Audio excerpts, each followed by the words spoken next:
সারা ভারত ক্ষেতমজুর ও গ্রামীণ শ্রমজীবী ইউনিয়নের রাজ্য ও জেলা নেতৃত্বের উপস্থিতিতে সংগঠনের তৃতীয় মালদা জেলা সম্মেলন শুরু হলো শুক্রবার, চলবে শনিবার পর্যন্ত। এদিন পুরাতন মালদার মঙ্গলবাড়ি ওসমানিয়া হাই মাদ্রাসা প্রাঙ্গণে সারা ভারত ক্ষেতমজুর ও শ্রমজীবী ইউনিয়নের তৃতীয় মালদা জেলা সম্মেলন শুরু হয়।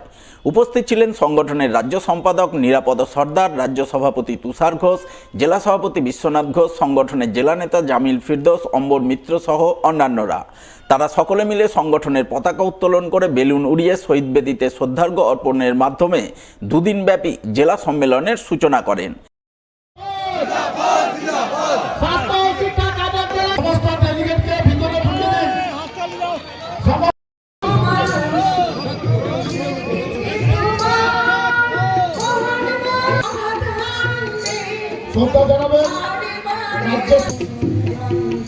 শ্রদ্ধা জানাবেন আমাদের উত্তর দিনাজপুর আমাদের জেলা সম্পাদক। পতাকা উত্তোলন পর্বের পর ওসমানিয়া হাই মাদ্রাসার কক্ষে শুরু হয় সম্মেলনের মূল কাজ। সারা ভারত ক্ষেতমজুর ও শ্রমজীবী ইউনিয়নের তৃতীয় মালদা জেলা সম্মেলনে হাজির সংগঠন নেতৃত্ব নারী নির্যাতনের বিরুদ্ধে যেমন সরব হন, তেমনি শ্রমজীবী মানুষের একগুচ্ছ দাবি দেওয়া তুলে ধরে আলোচনা করেন। দাবিগুলির মধ্যে রেগা ও আবাস প্রকল্পের সার্বিক রূপায়ণ, আদিবাসীদের জমি থেকে উচ্ছেদ বন্ধ করা, স্মার্ট মিটার বাতিল করা, প্রত্যেক ছাদবিহীন পরিবারকে সরকারি পাকা ঘর প্রদান, কৃষকের ফসলের ন্যায্য মূল্য প্রদান ইত্যাদি ছিল অন্যতম।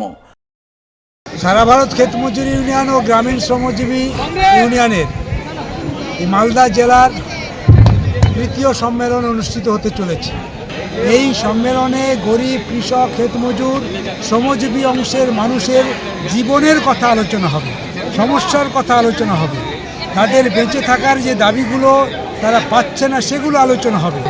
এই আলোচনা মাফিক আগামী 3 বছর কীভাবে এই সংগঠন কাজ করবে তার পরিকল্পনা এই সম্মেলন থেকে নেওয়া হবে। সেজন্যই আজকের সম্মেলনের গুরুত্ব অত্যন্ত তাৎপর্যপূর্ণ।